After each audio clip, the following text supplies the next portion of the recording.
Congress party senior నాయకులు హనుమంతరావు గారు ఉన్నారు. అలాగే ఈరోజు రాజమండ్రిలో అందరూ కూడా వచ్చి పర్యటిస్తున్న పరిస్థితి ఉంది. మరిన్ని విషయాలు మాట్లాడి తెలుసుకునే ప్రయత్నం చేద్దాం. సార్ చెప్పండి, ఏపీలో రాజకీయ పరిణామాలు ఏ విధంగా ఉండబోతాయంటారు? అలాగే మొత్తం భారతదేశం వ్యాప్తంగా ఏ పార్టీ అధికారంలో వచ్చే అవకాశం ఉందంటారు?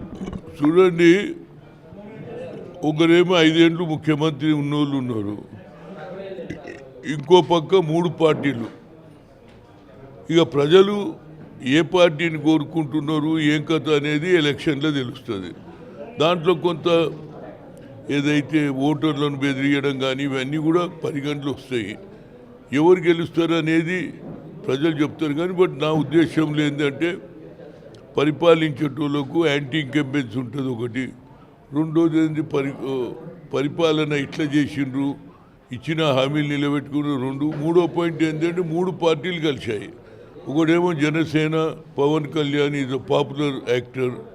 అదేవిధంగా చంద్రబాబు 2 సార్లు ఆంధ్రప్రదేశ్కి ముఖ్యమంత్రి ఉండే కాబట్టి ఆయన అనుభవం. మూడో పార్టీ ఎందుకంటే ఎట్టి పరిస్థితులలో మరి జగన్మోహన్ రెడ్డిని తట్టుకోవాలంటే బీజేపీకి ఇక్కడ తక్కువ ఓట్ బ్యాంక్ ఉన్న కేవలం లా అండ్ ఆర్డర్ను కంట్రోల్ చేయడానికి ఆయన కలిసిండు. కాబట్టి ఈ 3 పార్టీల ప్రభావం, ఆయన ఇండివిజువల్ ప్రభావం, ప్రజలు ఎక్కడ ఓట్లు ఇస్తారనేది న్యాయంగా చెప్పాలంటే 5 ఏళ్ళు పరిపాలన ప్రజలకు అందింది, ప్రజలకు న్యాయమైందంటే అందిందా లేదా అనేది వాళ్ళు చెప్పగలుగుతారు. కానీ నేను మాట్లాడేది ఇక్కడికి వచ్చింది ఒకటే, రాహుల్ గాంధీ వర్సెస్ నరేంద్ర మోడీ గురించి మాట్లాడినా. ఎందుకంటే ఆయన నేషనల్ లెవెల్లో ఏం మాట్లాడుతున్నాడు, రాహుల్ గాంధీ ప్రజల గురించి ఏం మాట్లాడుతుండు, వాళ్ళ ప్రభుత్వం కోటీశ్వర్లకే చేసింది, పేదవాని గురించి ఏం చేయలేదు. రాహుల్ గాంధీ ఏమో పేదోళ్ళకి చేస్తా అంటున్నాడు, క్యాస్ట్ వైజ్ సెన్సస్ అంటున్నాడు, ఎంత జనాభా పెరిగితే వారికి అంత లాభం చేస్తూ అంటుండ్రు, 50% సీలింగ్ ఎత్తేస్తుండు. ఆయన ఎంతసేపటికి విద్వేషం, అయోధ్యలో మేము గుడి కట్టించినాం, మాకు ఓటు వేయమని అడుగుతుండు, జై శ్రీరామ్ అంటుండు. ఇంకో మాట ఏమంటున్నాడు, ఇండియా కూటమి వచ్చేస్తే మళ్ళాడ బాబరీ మస్జిద్ వస్తుంది అంటుండు. కానీ ఆయన ఒకటి మర్చిపోతుండు, అసలు అయోధ్య డోర్ ఓపెన్ చేసిన వారు ఎవరు, రాజీవ్ గాంధీ కదా. అది కూడా ఆయన మైండ్లో ఉండాలి. ఎంతసేపటికి నేనే తెచ్చినా, నేనే అయోధ్య మీదనే డెవలప్మెంట్ జరగదు కదా. ప్రజలకు ఇచ్చిన హామీలు 2 కోట్ల ఉద్యోగాలు కానీ, బ్లాక్ మనీ కానీ, పబ్లిక్ సెక్టార్లను ప్రైవేట్ చేయడం కానీ, కోటీశ్వర్లు లాభం చేయడం కానీ, ఆఖరుకు రైతులు సంవత్సర కాలం కూర్చున్న రైతుల రుణమాఫీ చేయకపోతే వారికి మినిమం సపోర్ట్, అదే 16,00,000 కోట్ల రూపాయలు ఇవ్వాలను పెద్ద పెద్ద కార్పొరేట్స్ లాభం చేసినాం, మాఫ్ చేసినాం వాళ్ళకు. కానీ అదే రైతులకు ఏం చేయలేదు. కాబట్టి ఇవన్నీ కూడా పరిగణలో తీసుకొని వచ్చేది తప్పనిసరిగా కేంద్రంలో మరి ఈనాడు రాహుల్ గాంధీ వైపు చూస్తున్నారు. ఆయన 2 హామీలు, ఒకటి క్యాస్ట్ వైజ్ సెన్సస్, 2 ఏది కింది లెవెల్లో క్యాస్ట్ వైజ్ సెన్సస్తో పాటు వాళ్ళ జనాభా ప్రాతిపదిక రిజర్వేషన్. తమిళనాడులో 69% ఉన్నది, అదేవిధంగా బీహార్లో 67% ఉంది. బీసీలకు ఎక్కువ న్యాయం చేయాలి అనేది, బడుగు బలైన వర్గాలు, బీసీలని కాదు, ఎస్సీ ఎస్టీ ఎక్స్రే అన్నాడు, కింది స్థాయిలో ఏ విధంగా బదు. కనుక దీనివల్ల కేంద్ర ప్రభుత్వంలో వచ్చేది తప్పనిసరిగా ఇండియా కూటమి అనేది.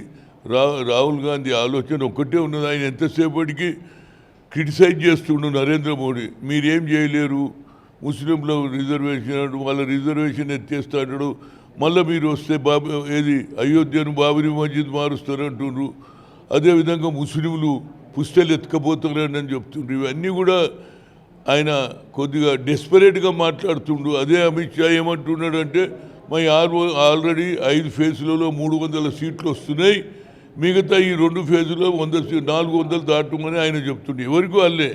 కానీ కింది లెవెల్లో మాత్రం ప్రజలు అనేపి ఉన్నారు, నిరుద్యోగ యువకులు ఉన్నారు, రైతులు వ్యతిరేకం ఉన్నారు.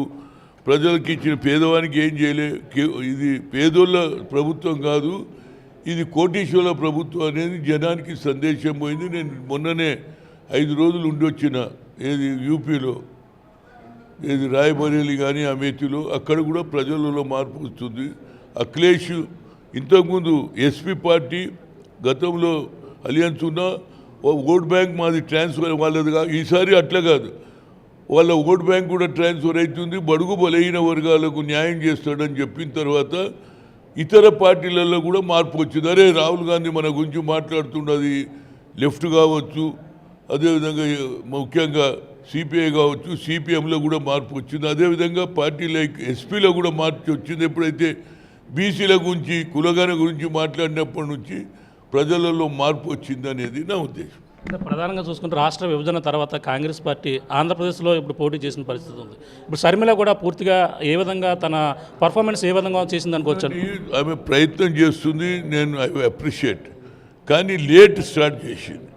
నిజం ఆమె ఎప్పుడైతే తెలంగాణలో తిరిగేటప్పుడే మేము అన్నాము, అమ్మ నీ అన్న నీకు అన్యాయం చేశాడు, నీకు ఏ పదవి రానియలే, ఎమ్మెల్యే రానియలే, ఎంపీ నిలవలే, మీ అమ్మకు కూడా రాయనియలే, ఆయన ఒక్కడే కావాలన్నాడు, కనుక నువ్వు అక్కడ తిరిగితే బాగుంటుంది, అక్కడ నీకు ఎక్కువ అవకాశాలు ఉన్నాయని చెప్తే ఆమె తిరగలేదు. లాస్ట్లో వచ్చింది. సరే ఈసారి మాత్రం లేట్ స్టార్ట్ చేసింది కాబట్టి ఫ్యూచర్లో తప్పనిసరిగా కాంగ్రెస్కి ఇక్కడ కూడా అవకాశాలు ఉంటాయి. ఎందుకంటే వాళ్ళు ముగ్గురు కలిశారు, ఇక్కడ ఇండిపెండెంట్గా ముఖ్యమంత్రి ఉన్నాడు కాబట్టి ఈ ఫోర్సు సరిపోలేదు. అదే 3 ఏళ్ల కింద వచ్చింటే ఫోర్సు సరిపోతుంటే అప్పుడు బీజేపీతో పొత్తు పెట్టుకోకపోతురు, అప్పుడు ఏమవుతుండే జనసేన టీడీపీ కాంగ్రెస్ అవుతుండే అనేది నా ఇంటర్నల్, ఇది నా పర్సనల్ వ్యక్తిగతం.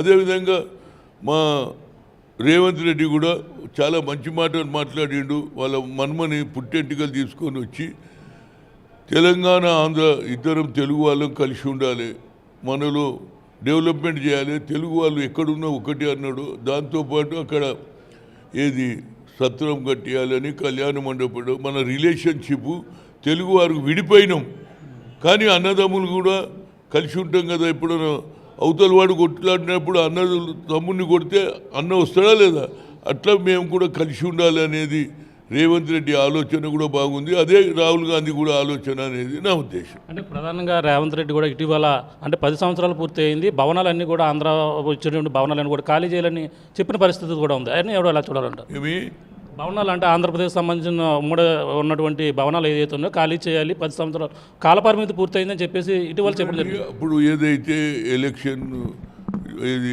డివైడ్ చేసేటప్పుడు కొన్ని వాగ్దానాలు చేసారు, అవన్నీ కూడా చేసుకుందాం అనేది ఆలోచన. ఎందుకంటే కొడవ పడితే కాదు కదా, అమికబుల్ సెటిల్మెంట్ అనే దాని మీదనే ఒక సూచన ఎవరు రేవంత్ రెడ్డి చేసిండు అనేది నేను చెప్పగలుగుతాను. రైట్, చూసినా ఇది పరిస్థితి. మొత్తం ఓవరాల్గా కేంద్ర ప్రభుత్వం మొత్తం అన్ని చూసుకుంటే భారతదేశంలో మొత్తం ఇండియా కూటమి వస్తుందని చెప్పేసి ప్రధానంగా అంటున్నారు. ప్రధానంగా ఏదైతే ఇప్పుడు కాంగ్రెస్ పరిస్థితి ఏదైతే ఉందో, కాంగ్రెస్ షర్మిల అనుకున్న స్థాయిలో అయితే చేసినప్పటికీ అలాగే ఇంకా అంత ముందుగా బెటర్గా వస్తుంటే ఇంకా పర్ఫార్మెన్స్ ఇంకా పూర్తి స్థాయిలో ఉండి ప్రధానంగా అన్ని ఇప్పుడు ఉన్నటువంటి అధికార పార్టీ ఏదైతే ఉందో అధికార పార్టీకి పూర్తిగా తనైతే కూడా ఎదురెళ్ళి పోరాడే పరిస్థితి ఉండేది. కానీ ఇప్పుడు చివరిలో వచ్చింది కాబట్టి అనుకున్న స్థాయిలో కూడా చేయని పరిస్థితి ఉంది. ప్రధానంగా ఏదైతే రాబోయే రోజుల్లో ఆంధ్రప్రదేశ్లో కాంగ్రెస్ పార్టీ పూర్వ వైభవం వచ్చే అవకాశం ఉందన్నారు. ఏదేమైనా మొత్తం రాహుల్ గాంధీతోనే మొత్తం ప్రజలకైతే ఆంధ్రప్రదేశ్ కావచ్చు అందరికి కూడా కాంగ్రెస్ పార్టీ పూర్తిగా విభజన హామీలు కూడా నెరవేర్చే దిశగా కూడా ప్రయత్నించేందుకు కాంగ్రెస్ పార్టీ ఒకటే నిలబడుతుందని చెప్పేసి సీనియర్ కాంగ్రెస్ పార్టీ నాయకులు హనుమంతరావు గారు చెప్తున్న పరిస్థితి ప్రధానంగా ఉందని చెప్పాలి. ఇది కూడా తాజా పరిస్థితి. కెమెరా బాలుతో ప్రకాశ్, RTV రాజమండ్రి. మరిన్ని వీడియోస్ కోసం ఛానల్ సబ్స్క్రైబ్ చేయండి, లేటెస్ట్ అప్డేట్స్ కోసం వాట్సాప్ ఛానల్ ఫాలో చేయండి అండ్ లింక్ డిస్క్రిప్షన్ లో ఉంది.